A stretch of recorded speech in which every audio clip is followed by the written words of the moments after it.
Hello, everyone, and welcome. Dan Diker is director of the Project on Counter-Political Warfare, BDS, and Anti-Semitism at the Jerusalem Center for Public Affairs.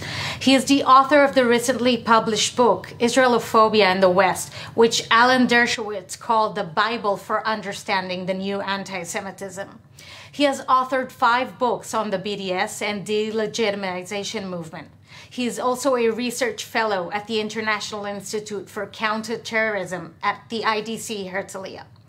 Dan is former Secretary General of the World Jewish Congress, the largest global political body representing Jewish communities in over 100 countries.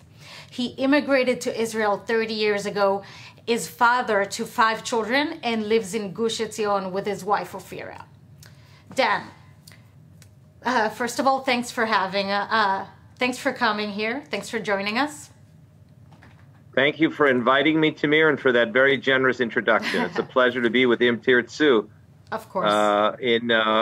Speaking to you from Jerusalem. Thank you, and it's great to have you here again. Now, Dan, over the course of the civil unrest in the U.S., Israel has been pulled into the mix for some reason. We've seen pictures of George Floyd on the backdrop of a Palestinian Liberation Organization flag, or graffiti mixing up F Israel and Free Palestine at the same time. How exactly, in your opinion, does all of this tie together? You know, the most important 3 words that you just spoke in your important question is Israel's been pulled into the George Floyd murder for some reason. And that's a really good question for some reason, because on the face of it, all this makes no sense from an Israeli point of view. I mean, here you have on May 25th, 2020, a Black American who was arrested for allegedly passing a counterfeit check, is then mistreated and ultimately murdered through this knee-to-neck chokehold by a white American police officer in Minneapolis, Minnesota. And so it is purely, on the face of it, a domestic case of police brutality, which joins, many other, unfortunately, many other cases of police brutality across the United States, and an ongoing and intensifying a campaign by the NAACP and other anti-racist or sort of pro-Black rights organization to accuse Black Americans of being indiscriminately and increasingly the targets of this police brutality. And then all of a sudden, within days, Israel's name appears in this George Floyd murder case. Originally, the accusation against the Jewish state was based in a petition by a BDS group at the University of California that stated mendaciously, with no basis in fact whatsoever, that the counterterrorism visits that Israel has hosted in the past years and offered this type of counterterrorism and intelligence training to law enforcement agencies across the United States has somehow made Israel complicit in the George Floyd murder. And I know that many of us in Israel were simply scratching our heads, and as were, by the way, the Israeli police. Mickey Rosenfeld, the most senior public diplomacy officer in the Israeli police, is going, what are they talking about? I mean, this is absolutely absurd. And then clearly, in order to refute such a claim, Steve Pomerantz of JINSA, the Jewish Institute of National Security Affairs, publicly identified himself as the go-to person for these counterintelligence briefings that went on in Israel. But the deeper problem here is that in the aftermath of the Floyd murder, there has never been a type of across-the-board Jewish identification with this very, very tragic case of police brutality in Minneapolis. From the Orthodox Union to the Reform movement, the Conservative movement, the Anti-Defamation League, you had unconditional support for the Black Lives Matter protest movement, mostly nonviolent, following George Floyd that was triggered all over the United States, major cities across the United States, in a way that we have not seen since the 1960s, since the student protests and the protests for civil rights in the 1960s that began, under Martin Luther King and his following, and then became far more radical in the mid to late 1960s. Now, what we're seeing today has been we would call it the replacement of the movement in the 1960s for civil rights that was for Black Americans, for today called African Americans, that was led by Martin Luther King, Bayard Rustin, Ralph Abernathy, these very distinguished group of very patriotic Americans. And that has been transformed into a radical, America-hating a group of radical leaders who use words like white supremacy, imperialism, colonialism, even Nazism and fascism to describe the established order in the United States. That's what they're saying is the problem with George Floyd, not just a case of police brutality. And that's where Israel comes in, because they have all of a sudden you see the same language that this neo-Marxist or Marxist-Leninist discourse. America is imperialist. America is white supremacist. America is fascist. Being applied to Israel as well. So it started vis-a-vis with Israel with the accusation of complicity in the George Floyd murder, because we supposedly employ this neck-to-knee, this knee-to-neck chokehold on Palestinians, and we taught it to the Americans. So on the one hand, we're responsible for violence against American blacks. On the other hand, this is exactly what Israel is accused of doing to Palestinians. And all of a sudden, then you have the same language, Tamir, used against the Jewish state: imperialistic, colonialistic, words like Nazi and genocidal, being used in connection with this George Floyd murder as a trigger for this intensification of seeing America as this sort of illegitimate entity born in sin, the way they're now responding to what they call the white established racist order in America. It does seem that way. I completely agree. Now, what role does the idea of intersectionality play in all of this, you think? And how is it harmful in general? So here you've sort of led us into this natural definition called intersectionality, which people, if you had asked on this program, 50 months ago about intersectionality, they would have thought you were talking about, sex education, intersectionality. But intersectionality is a very serious term that many people understand today as being it is essentially the solidarity and unity of all oppressed groups as one.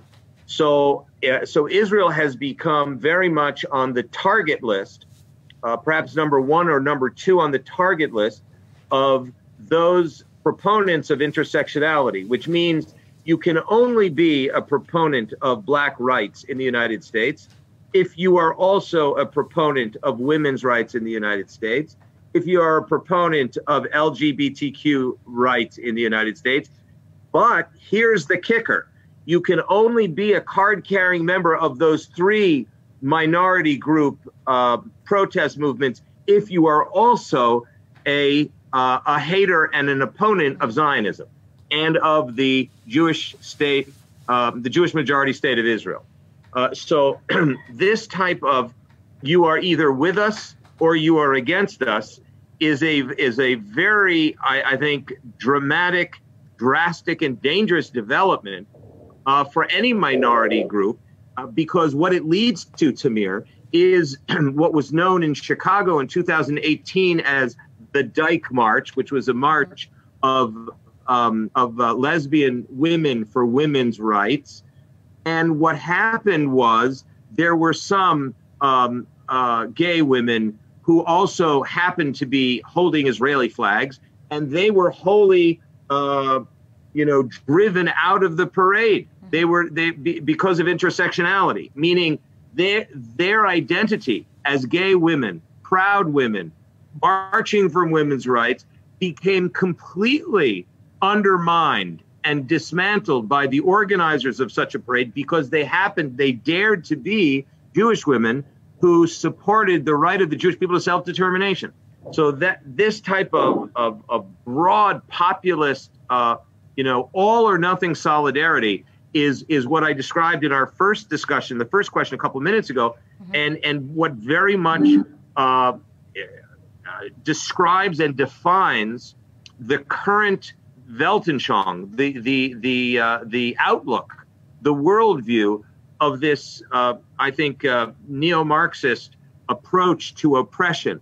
Israel is today on the wrong side of this concept of oppression. Israel today, even though we were one of the founders of the whole concept of the International Criminal Court, of the concept of human rights, Jews were always, and Israel, by the way, through Judge Avi Natan, was one of the founders of the concept of human rights and the protection of international human rights. But today, Israel has been recast as the opposite of justice, as the most unjust creation in the modern political world. And I think that it is an extremely dangerous development for Israel. I'm not sure the Israeli public discourse understands how dangerous this is and how much Israel is being targeted from every direction, right-wing anti-Semitism, and now this radical left-wing discourse in which Israel cannot get out of it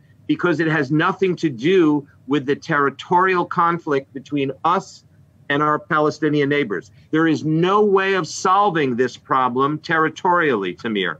This is an issue of being pinned as a white supremacist country, and the only way to correct that problem is by dismantling, destroying, and replacing, as their discourse goes, the white supremacist country with what they call the brown Palestinians. By the way, that's not to mention the fact that Israel is primarily not a white, the majority of Israelis come from Middle Eastern, Sephardi, Mizrahi, Middle Eastern background. So funny enough, we are not a majority, a white majority country, but that's how we have been cast by this radical and dangerous discourse across the ocean.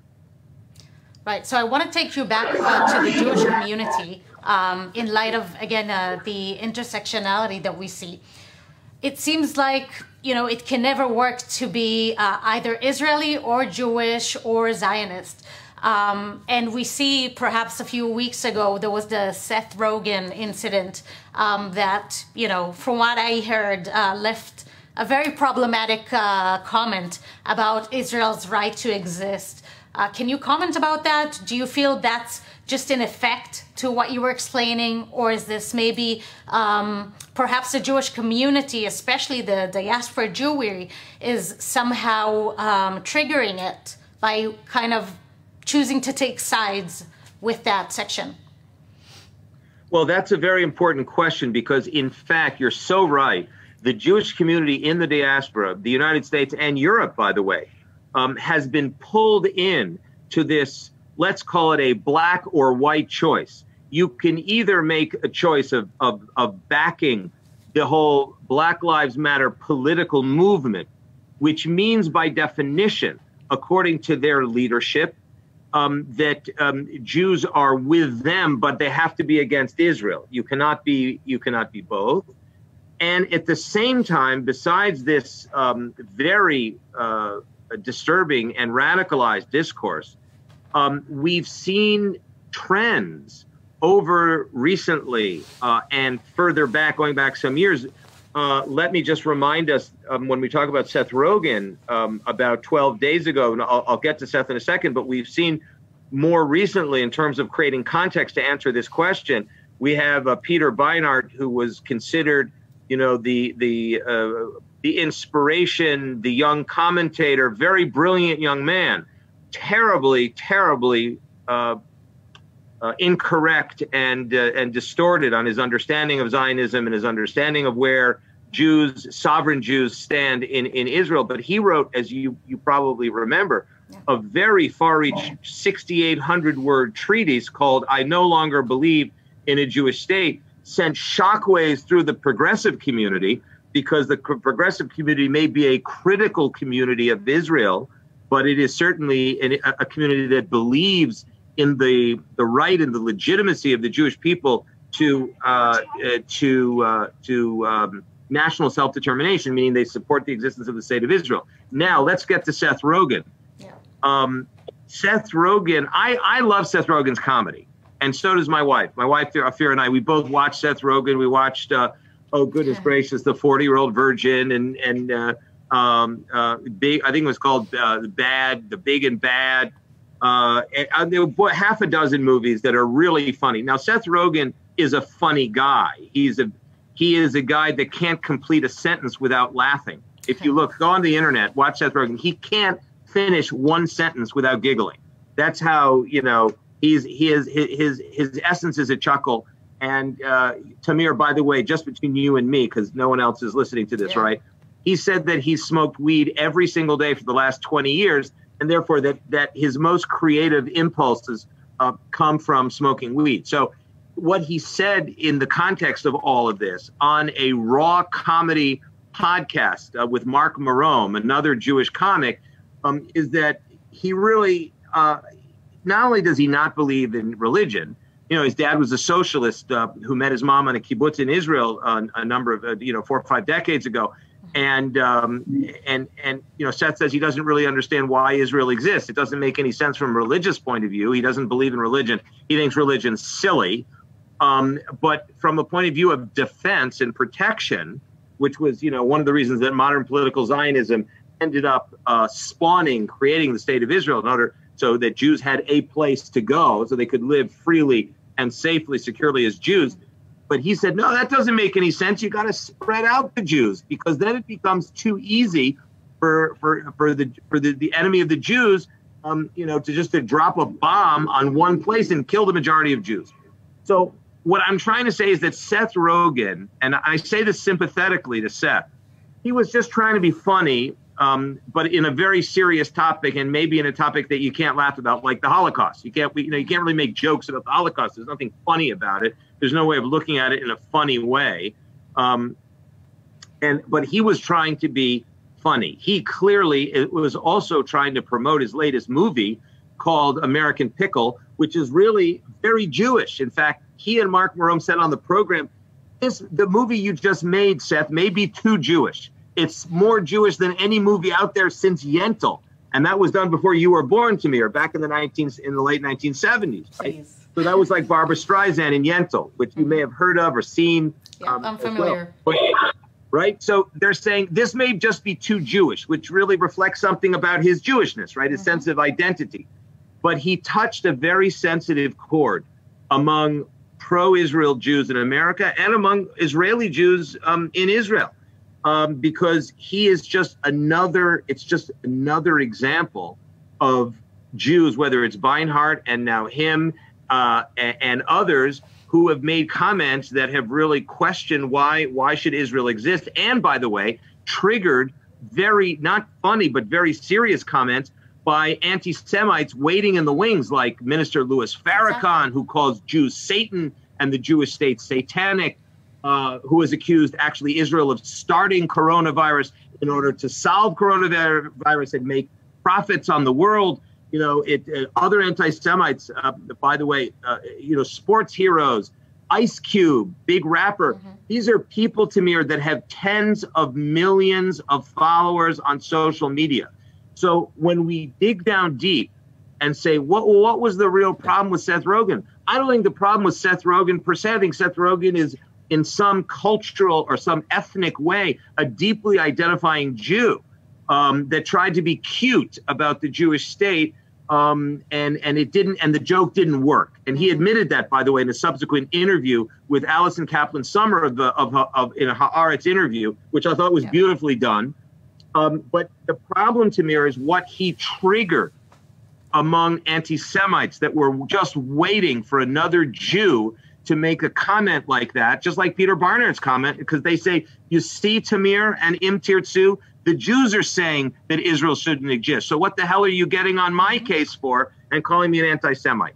That's the problem that we face today. One of the several problems in bringing in is when Jews become anti-Zionist and anti-Semitic, you have plenty of Jewish, you have If Not Now, you have the Jewish Voice for Peace. These are anti-Zionist, Israel-hating organizations that are basically trading in modern collective anti-Semitism. So that's the context of sensitivity into which, or the waters, the stormy waters into which Seth Rogen waded as in WADED, without really understanding, the type of tidal wave that he was beginning to generate with his, attempted, lousy joke, which he admitted on the Haaretz interview. But how would you say we should respond to such comments? You hear it every day, whether these people are Jewish or not, whether pro-Israeli or not. People happen to make mistakes and don't necessarily, are accountable for what they say. But how should the Jewish community or how should pro-Israel advocates respond to such comments? Well, I think it's a very sensitive issue. And I think, once again, you raise a very important question. That's not a black and white issue. I do think that Israel has a very important role to play in really trying to coalesce and embrace as much as possible this sort of middle group. You've got your 20% ideological progressives and radicals, and then you have 60% in the middle, and then you have another 20% on the right, on the hard Zionist right. So we're going for this sort of middle audience. I think Israel has a very, very important role to play here in terms of calling out these types of new anti-Semitic statements, because people don't understand that when you hate the Jewish state and when you call for the dismantling of the Jewish state, or when you refer to the Jewish state as some sort of a Nazi, apartheid, genocidal, war criminal, imperialistic, colonialistic entity, you're trading in anti-Semitism. And I think it's not clear to many Israelis that is anti-Semitism, according to the International Holocaust Remembrance Alliance, IHRA definition, which was adopted by most major international powers. But I don't think that discourse and those definitions that the IHRH clarifies and emphasizes, I don't think that's filtered into enough of the mainstream discourse here. And I think that's the critical point, because let's be very clear. Who was it that adopted in 1993 and in the 1990s in Oslo the PLO narrative? Who adopted? We adopted the narrative. We started saying that the PLO and the Palestinian people had all the rights on their side, and we had the right to security on our side. And the minute you create, the minute that you create that type of lack of parity, that lack of equality between our rights and the rights of our adversaries, or the minute that Israel fails to call out and expose the political warfare strategy of our adversaries, such as the PLO leadership, and beginning with Arafat and moving to Mahmoud Abbas, you then automatically become advocates for the narrative of your enemy.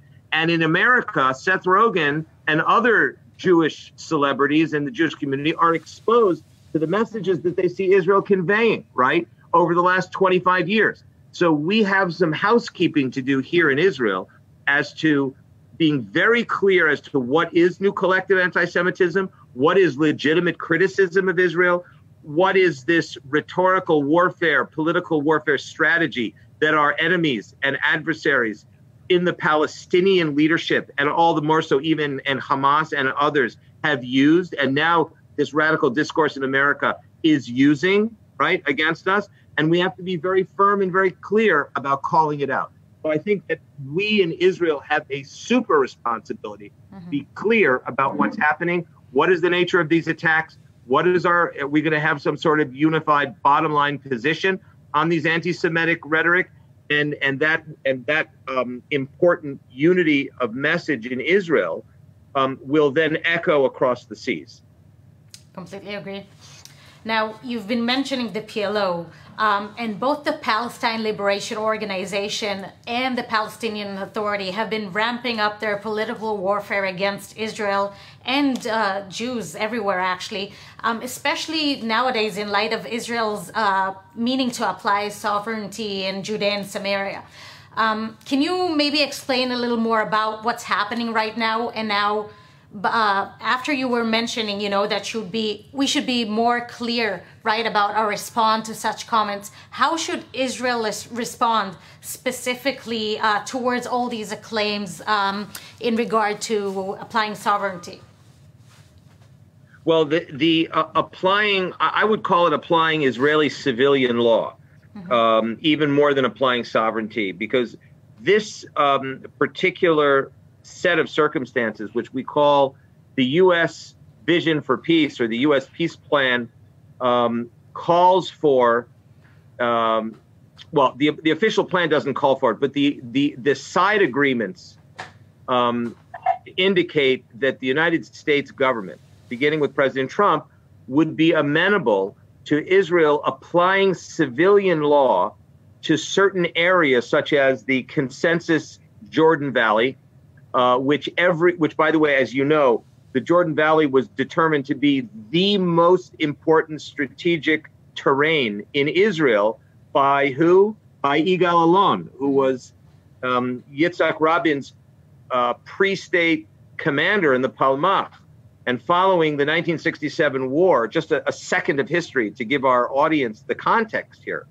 Right after the 67 war, it was Yigal Allon who outlined this plan called Defensible Borders for Israel, in which he said that this strategic plain and what they call the Gav Hahar, the hilltops, that command a presence over the rest of Israel to the west, including Ben Gurion Airport, all of our communities on the Mediterranean coast, those would be either protected or threatened according to who sat on those hilltops.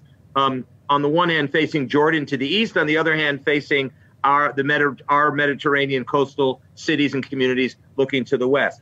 So the Jordan Valley, the Jordan Rift Valley, and what they call the Judean Samarian Hill Ridge has been the most critical territorial issue that Israel needed to keep in its either sovereignty or security control since the very almost destruction of Israel in 1967.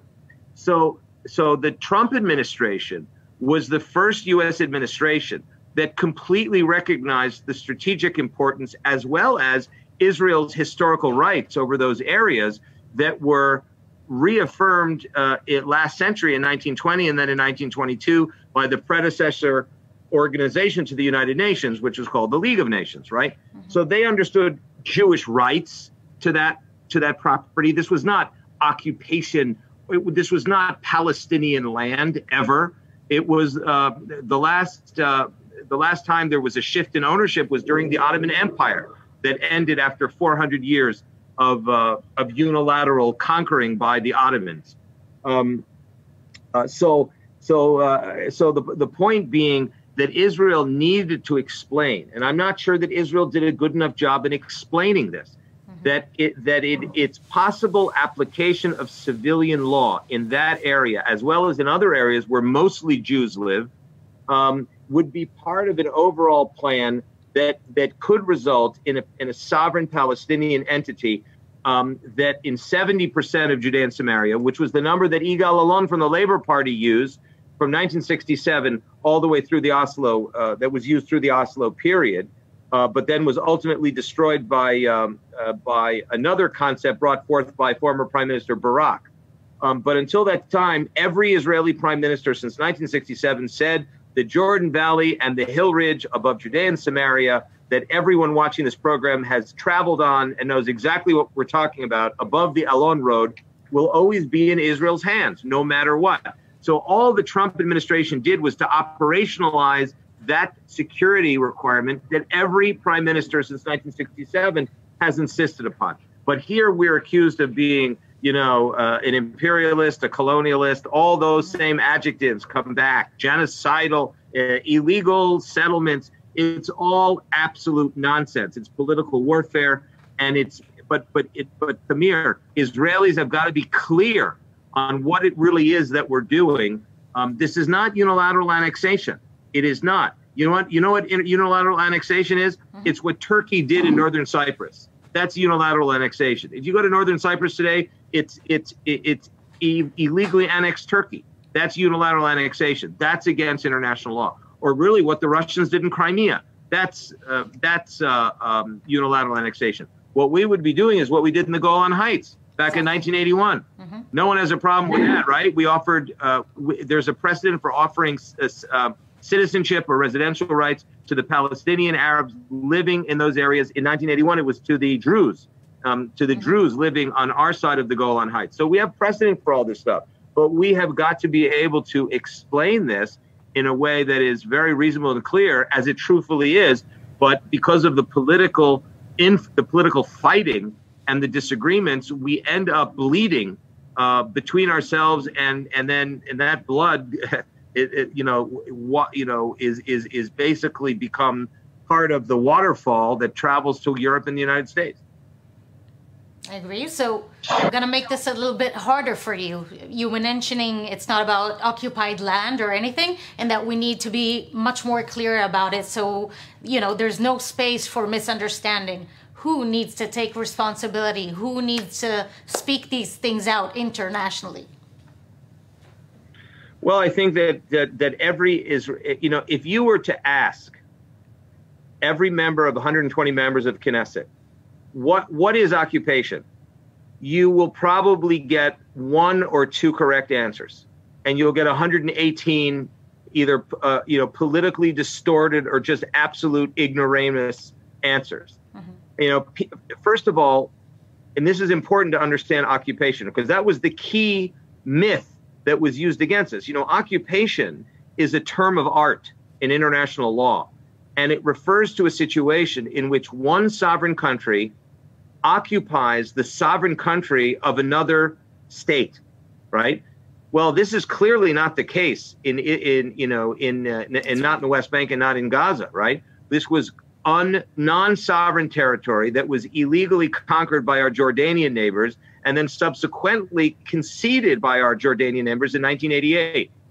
So Israel, unless you're going to claim that Israel has absolutely no claims in its own historical homeland in Judea and Samaria, what every Israeli calls Judea and Samaria, then people begin to use this word occupation in order to try to connect us to the Nazi regime that occupied the vast majority of Europe back in the middle of last century.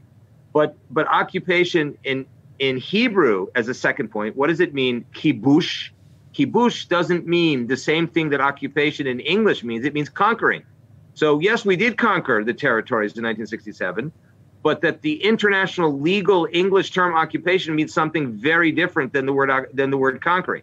So we've got to sort of suss this out among ourselves and understand the distinctions, because the international discourse uses this language as weaponry against the very right and ability of Israel to exist and function as a democratic nation state in the international community. And Israel, I believe, as an Israeli for the last 30 years, has been too insensitive about the importance of international rhetoric, rhetorical attacks, discourse attacks, and now we understand it as delegitimization, we understand it as dehumanization, but it requires us to be very clear about what our rights are in this country and how to operationalize those rights and convey them articulately abroad to people in the West and elsewhere around the world, especially to our own Jewish members of the nation, the members of the Jewish community abroad.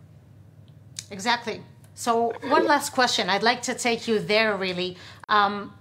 Again, this is my personal feeling, but it seems like, just like with the Golan Heights, the answer is probably within us. And when I say within us, I mean, the Jewish people, whether in Israel or in the diaspora. And so if you could, pass on one profound message to the Jewish people anywhere, whether it's in Israel or abroad, what would you say to them to be able to deal with all this incitement and hatred and everything that's going on internationally right now? Well, the first thing I think we all have to do is to take a very deep breath collectively. And I think we should take a deep breath in Israel. I think that the answer to all this is Israel, Israel, Israel. It means, you know, as my friend, Reform Rabbi Amiel Hirsch of the Stephen Wise Free Synagogue in New York said, Israel is the key to understanding the Jewish heart, Jewish history, the Jewish present, and the Jewish future. And therefore, the answer lies in bringing Jews as much as possible, as Taglit has done, as Birthright has done. Come to Israel. Experience the truth for yourself. Experience the complexities of life in Israel on your own. Don't become the victim. Don't become the victim of Palestinian leadership propaganda. All of these so-called human rights organizations, whether it's Al-Auda or the U.S. Committee for Palestinian Rights, or American Muslims for Palestine, or Students for Justice in Palestine, these are warfare organizations who all share the Hamas Muslim Brotherhood view that the Jews should be, the Jews in the Jewish state should be killed. Just read the Hamas covenant. This is all consistent with the vast majority, if not every one, of these pro-Palestinian so-called groups in the United States. Jews have to come back to the Jewish state and be involved with the Jewish state, explore their Judaism in the Jewish state. And that means you can be a liberal Jew, a progressive Jew, a secular Jew, a religious Jew, but do it in the context of, you know, the nation state of the Jewish people that has been around here for, you know, nearly 3,500 years as a Jewish collective, and then do a reset. Let's do a collective reset on our identity. It's a very clarifying, it would be a very clarifying experience for all of us. We need to be much more deeply involved with the Jewish state, and so that when we go out into the world, in so much of the world today, in a ground up, in other words, in what they call civil society, in the universities, have placed us on a target list. But in order for us to have a collective bulletproof vest, what they call in Hebrew a shachbatz, we've got to understand our history. We've got to understand where we come from, what we're about, why we're such a vibrant democracy. And then we've also got to do a much better job collectively in outing, exposing our adversaries. We've been too involved in trying to love and engage our adversaries, such as the PLO, and we have to be much sharper in exposing them. They do not wish us well. They wish to replace us, not to join us. And we have to reset the way people really understand who our enemies are and who our allies are. And I think that we in Israel have to be number one on the list of people to do self-clarification so that we can help our friends and allies and family across the waters help clarify it for themselves. On point. I couldn't agree more. Great, Dan. I'd like to thank you so much for giving us of your time and of joining us. I personally enjoyed it. I think it was eye-opening, and I hope we get some, more opportunities to do this again. I do too. Enjoyed it very much, and I'm delighted that Im Tirtzu is doing these type of video casts and podcasts. It's a very important organization, and I think that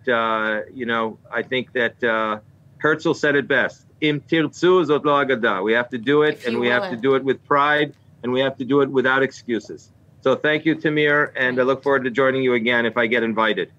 Definitely, will do. Thanks so much. Bye-bye. Bye, everybody.